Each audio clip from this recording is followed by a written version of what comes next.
आपण पाहताय शिंदखेडा माझा टीव्ही न्यूज, जे सत्य तीच बातमी।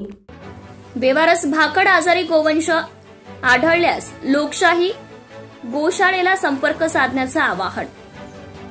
दिनांक 9/6/2025 वार सोमवार रोजी लोकशाही गोशाळा चालक संघ संस्थापक अध्यक्ष जितेंद्र सिंग राजपूत यांना सम्राटनगर जमनागिरी रोड धुळे येथून मोबाईलवरून फोन आला की आमच्या घराजवळ गायीचे वासरू अत्यंत गंभीर अवस्थेत पडले आहे, तरी आपल्या स्तरावरून काहीतरी मदत मिळावी अशी विनंती करण्यात आली। जितेंद्र सिंग राजपूत यांनी त्वरित सूत्रे हलवून पशुवैद्यकीय अधिकाऱ्यांना बोलावून तात्काळ स्वतः जातीने हजर राहून तात्काळ इलाज व सलाईन लावून मदत उपलब्ध करून दिली।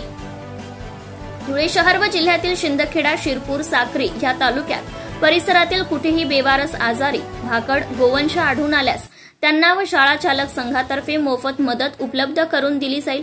जितेंद्र सिंग राजपूत, संस्थापक अध्यक्ष, लोकशाही गोशाळा चालक संघ, महाराष्ट्र राज्य। मोबाईल क्रमांक 9404807999 किंवा 9604785555 यांच्याशी संपर्क साधण्याचं आवाहन केलंय। संपादक Yadavrao Sawant, Shindkheda. Subscribe now and press the bell icon. Never miss an update.